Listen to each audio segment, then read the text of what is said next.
the fact that you are participating in this Certified Distance Education Instructor course tells me that you are concerned about quality. You are concerned about the quality of your teaching as a distance education instructor. I'm sure you are also concerned about the quality of the course.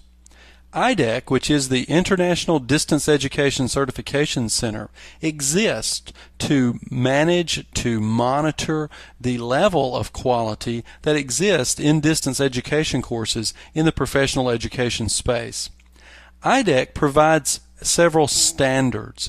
These standards fall into the following areas: mission statement, instructional design, interactivity, course delivery, equipment and learning environment, student support, evaluation and assessment, and commitment to support. IDEC provides standards under each of these headings which define and describe what quality should look like in a distance education course. IDEC has a team of professional reviewers who use these standards to review courses to make sure that they meet the standards of quality. These same standards by IDEC are now available to the higher education sector through QualityCourseRecognition.com. In addition to quality course recognition, other organizations have described sets of standards which apply to quality in online learning. Some of the significant IDEC standards are these. First of all, that learning objectives must be stated in measurable behavioral terms. The school must state to the student what they expect the student to learn. The courses must be based on mastery-based learning. That is, the student must demonstrate mastery of the subject matter through a quiz at an acceptable level of mastery before they are allowed to progress from one unit to the next.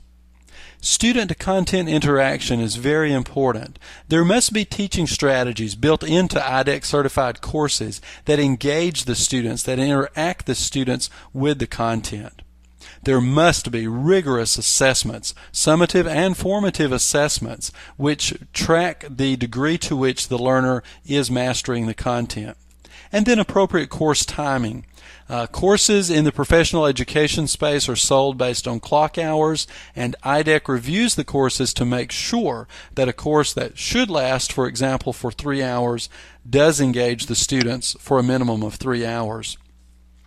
Some of the other principles of good practice that exist in teaching online include frequent interaction and communication with the students, to use as many collaborative or group, maybe even social activities if possible.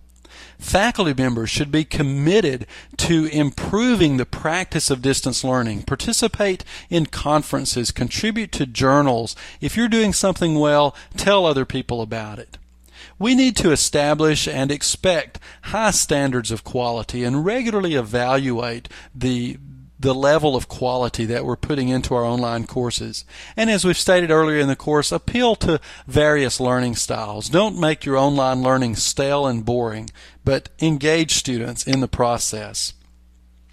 This week you read about, or in this unit, you read about netiquette. Netiquette is like etiquette for the internet, you might say. Some of the things that you read about was to realize that even though you're sitting in front of a computer, you're actually interacting with other people. So treat people like people. Act like you are there face to face. Don't say something about someone in an email that you would never say to their face. That will come back to bite you. Be only as casual as appropriate. Some forms of communication, such as email, can be casual, but if it's a formal discussion board in an academic course, that may be a little bit less casual, and we need to recognize that. Respect time and bandwidth. We all have those friends who send out those emails with large attachments and lots of funny things, and no one really appreciates that. And then finally, spelling counts.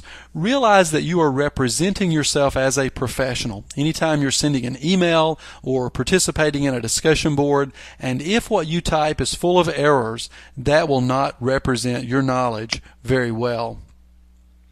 Some other things is to share what you know. As you learn good practices, share those with others. Watch your emotions. Typing in all caps is typically not accepted. Respect other people's privacy. You would never open someone's mail, so don't open their email either.